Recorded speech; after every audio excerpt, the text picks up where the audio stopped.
What if I told you that every workplace conflict has a pattern, like a blueprint, and that missing the emotional steps along the way can quietly wreck your workplace?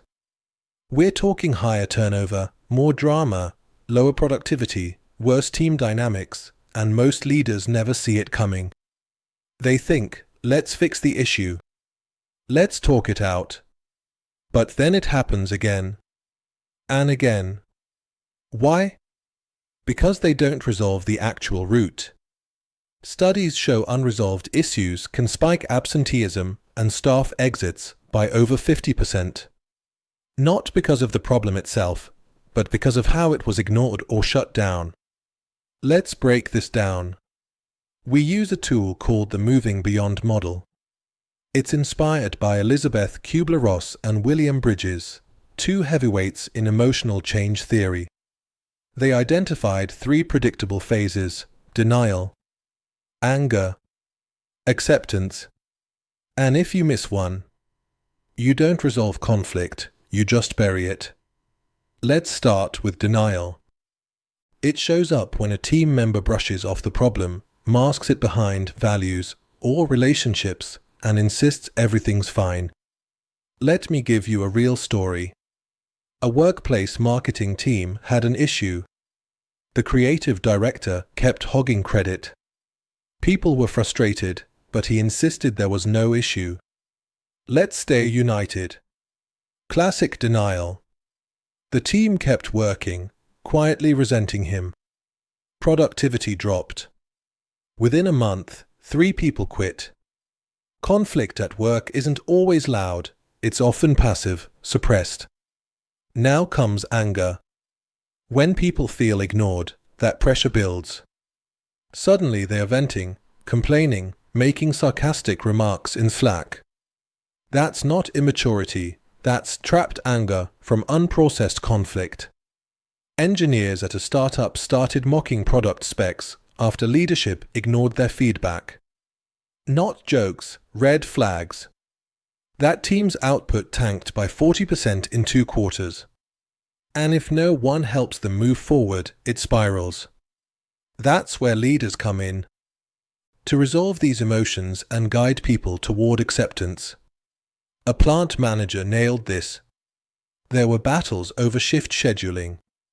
Rather than dictate a fix, she ran joint reviews. Open forums. Structured feedback. It wasn't therapy. It was problem solving with structure and intention. The energy shifted. Blame turned into collaboration. And that's when the issue was finally resolved. But here's the catch. Just because people stop yelling doesn't mean the conflict resolution worked. Even if things look calm, there can be lingering mistrust. Trust breaks down in 2 forms: interpersonal and procedural. Interpersonal is, I believe your intentions are good. Procedural is, I trust the process we use to fix this. Both need to work.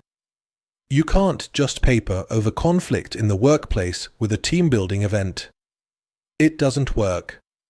For example, a sales team went through mediation over territory assignments. They accepted the terms, but months later, accusations started flying. Why? Because they never rebuilt interpersonal trust.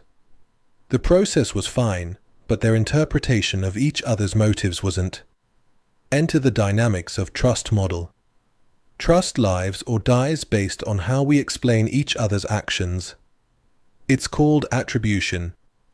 We either see actions as situation-based, they were under pressure; intrinsic, they are just bad at their job; intentional, they did this to screw me.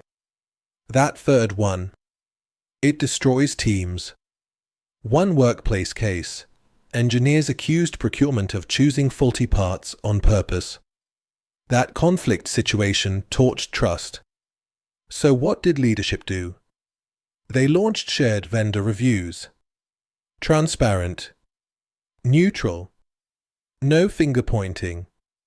That helped shift the story from "they're against us" to "we're all working with the same bad data." That's how you manage conflict. You change the story people are telling themselves. Want another trick? Blind code reviews. Remove names. Just judge the work. One tech company used this to reduce bias and saw trust rebuild fast. Because when you cut out poor communication, you stop feeding toxic assumptions. This is what conflict resolution strategies look like. Real systems that remove blame, build trust, and keep everyone involved. Here's the mindset shift. To resolve conflict in the workplace, stop thinking about who's right. Start thinking about what's driving the reaction. Tight deadlines, workload, lack of clear communication.